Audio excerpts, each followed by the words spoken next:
Many of us often feel a responsibility to let everyone have access to us anytime they wish. But even Jesus set boundaries. In this session, we'll explore the simple but powerful ability to say yes and no. We'll talk about different levels of access, and we'll see how these tools set you up to protect the yes of your life and in turn help you remain a powerful person while facing the increasing demands of your life.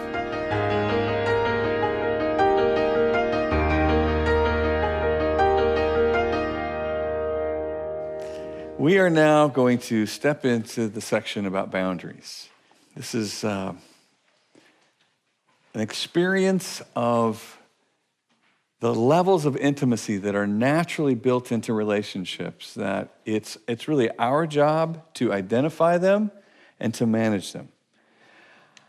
I'm going to do a little illustration here, use a little graphic that it points to the reality, like this, if this were your life, okay, this is your life, this is your little pink house and your green lawn and your little highway in front of your house. And every day, somebody goes by your house, right?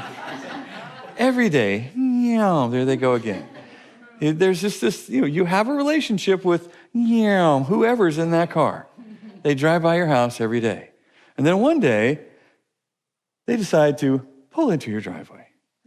You're like, oh my gosh, someone just pulled up in the driveway.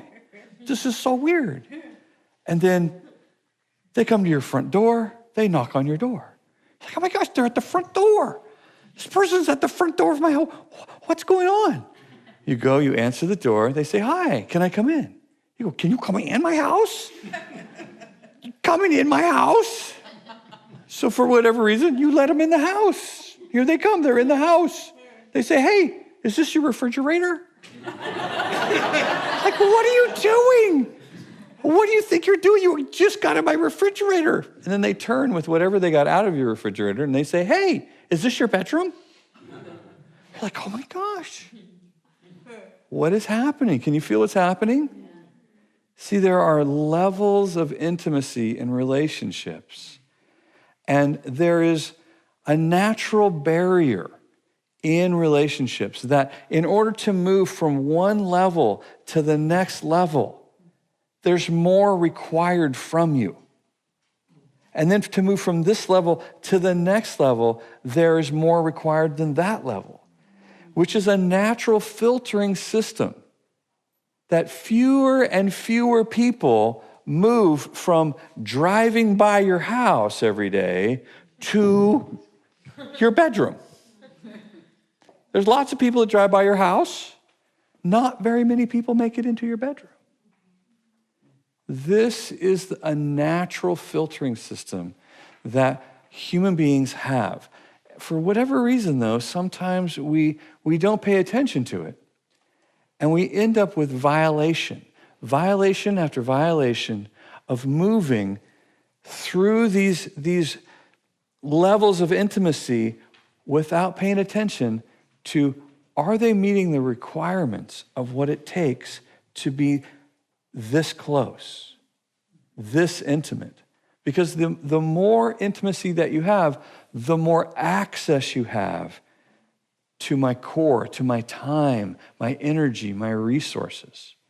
The closer you get, the more access you have to the vital parts of my life, and the more of a priority of relationship I'm communicating to you and the world around you. So let's say this is your core. This is your most intimate place in your life. And in there's room for really two people, you and Jesus, okay? Jesus and you. There's nobody that knows you as intimately as him.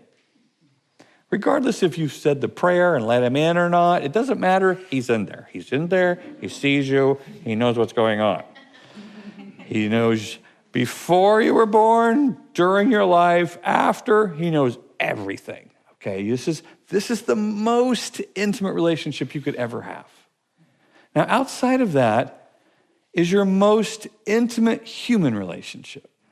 And your most intimate human relationship is most, which means there's one. There's room for one. So if you're married, hopefully, this is your spouse. Doesn't have to be. Lots of people don't have that person there. There's all kinds of reasons that wouldn't be there. If you're not married, this can be a really deep friendship. It could be one of your siblings. It could be a parent. It could be somebody that you've experienced a life and death situation with. You were the most vulnerable you've ever been. A lot of people who served in the military, served in a war, come out of that war with a soul tie with somebody because they were the most vulnerable they've ever been in their life.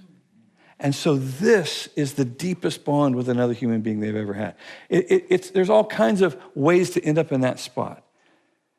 But outside of that, there's room for more. Let's stay with the family model. This would be your children. These people have the most access to your time, energy, and resources. Outside of that, there's room for even more. So maybe these are your extended family, best friends, people that you would drop everything to be with or to do something for. And then outside of that, there's room for even more. So maybe these are neighbors or coworkers or what have you. And then outside of that, there's room for even more. So maybe you're in the ministry or you have a big business or whatever, but you just have lots of relationships. So lots of people have your phone number or lots of people have your email address or however, but these people are vying for your time, your energy, and your resources. But because you're a believer and you have the power of the living God in you, you have decided to keep your love on, right? And you read the book. And so you no matter what other people do, you've kept your love on because you know you don't have permission from God to turn your love off ever. So you have to have a place for the scary people, right? You got to have a place for the grizzly bears and the great white sharks in your life, right? There's got to be a place for the scary people. Love ya. Praying for you. Hope everything's going great for you. From over there. Because that's as close of access that they can handle is way out there. Now, these are fluid. These are, they move around. There are people who at one point were your most intimate relationship. Maybe you were married to them. Maybe you shared a bed with them. And now they're out with the great white sharks. Because this relationship blew up. They became so abusive, disrespectful. I have to keep you in a spot where you can handle, where I can handle. There are folks in here that maybe one of my children have decided that they're going to experiment with heroin for a while. And their life goes off the rails, and they're stealing stuff out of my house. They're inviting scary people to my house. What do I do with this crazy relationship? This is my child. What am I going to do? Well, now they have moved out away until we find a spot they can handle. And maybe they're out where total strangers are, because I changed the locks on my house and my son or daughter can't come in, just like some stranger couldn't come in, because they can't handle that level of access in the relationship. Now, mind you, that's my son, that's my daughter. They will always have that place. They can't stand in it right now because of what they're doing with their life, but that spot is open. They decide to repent, they decide to get away from that stuff. They have access to that daughter, that son spot for the rest of their life. I'll hold it for them. So this is a place of intimacy, a place of access a lot of people will never have. But even though I set limits with a loved one, they still have that spot available to them if they can handle that level of vulnerability. There's many dynamics that go on here. I just want to, I'm going to communicate value and priority of relationship by the way these positions have access. So this outside ring here, let's say that this is my life, and this outside ring, there's lots of people that I give my time and my energy and and access to me, like you, hi, how are you? I'm spending time with you, and yet you're out here, you're out here in this outer circle. No disrespect, but that's where you are, And so one of you say, oh, Danny, the engine on my car blew up. Like, oh man, did you tell Bob?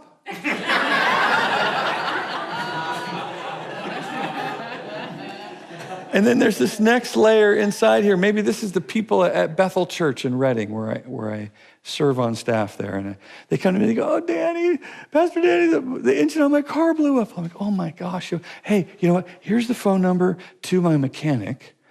Tell him I sent you. He'll give you a really great deal. And then there's this next layer inside here. And these are my good buddies. These are good. This is Bill or Chris or one of my good friends. And they come and they go, engine on my car blew up. I'm like, you know what? Sherry and I have 2 cars. Here's the keys to one of our cars. Use that car until you get yours fixed. And then the next ring in there, that's one of my kids. One of my kids calls, says, Dad, engine on my car blew up. I think, oh, great. This is going to cost me $3,000. And then that one spot there, then that there's only one person there. That's Sherry. Sherry calls, she says, honey, smoke, oil, water coming out of the engine. And I think, I am talking to the woman who's going to choose the color of my next car.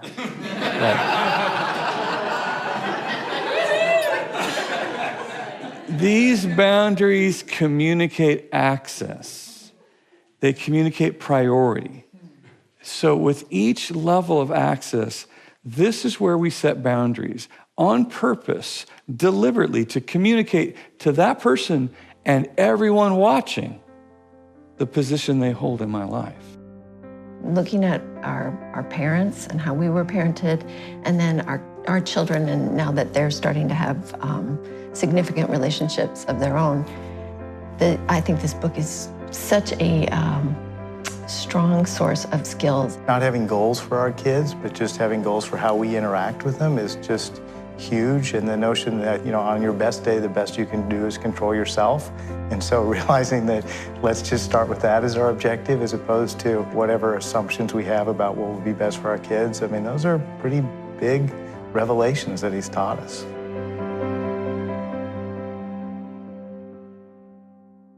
See, boundaries communicate value. And so, if I take my wallet and I just throw it out on the floor in the mall and I walk away, I just sent a message to everyone. There must not be anything of value to me in that wallet, because everybody in this room has access to it. But if I take that same wallet and I take it down to the bank and I put it in a vault and I shut the vault, everybody who saw that goes, good grief, what is in that wallet that you would put it in a vault? See, because boundaries communicate value. So if I don't have boundaries around something, if I don't have these levels of intimacy around something, then I'm sending a message that there's little value that I have for it.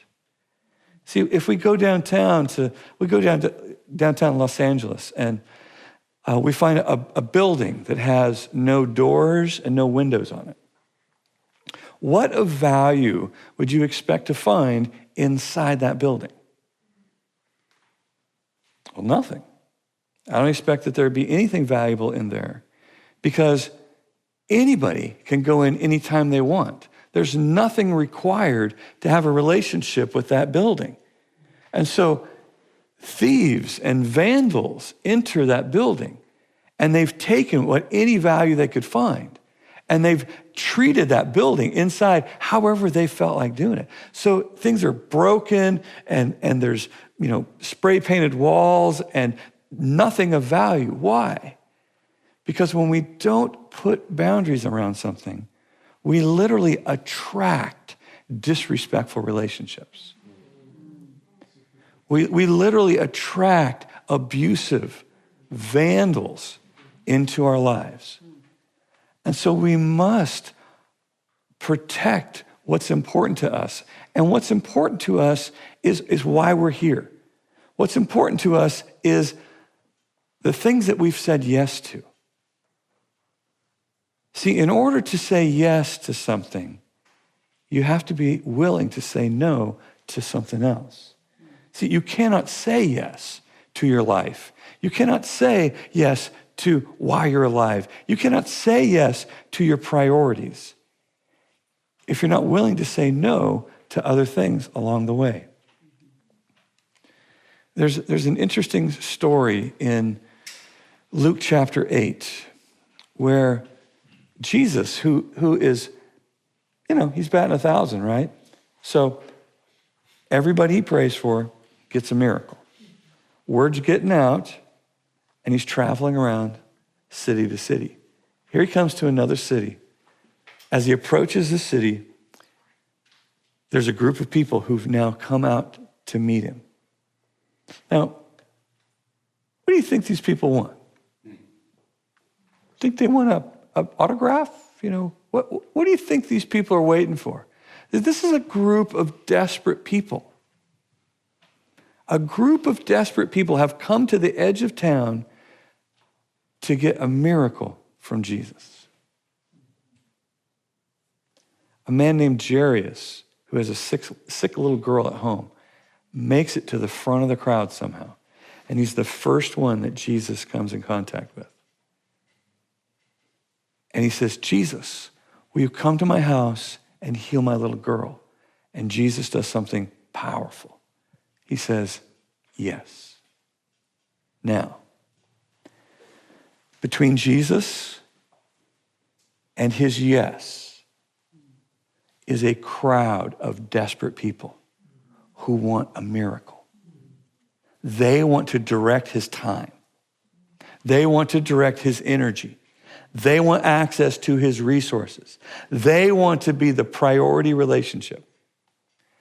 And the Bible says, and Jesus passed through the crowd. Jesus passed through the crowd on his way to his yes. See, for whatever reason, we like to think that Jesus is a lot like us. And he's afraid of saying no. I don't want to say no because I don't want anybody to be upset with me. He had better say no, or he can't say yes. He had better say no, no. See, as he passes through the crowd, you remember what they're doing? They're thronging against him.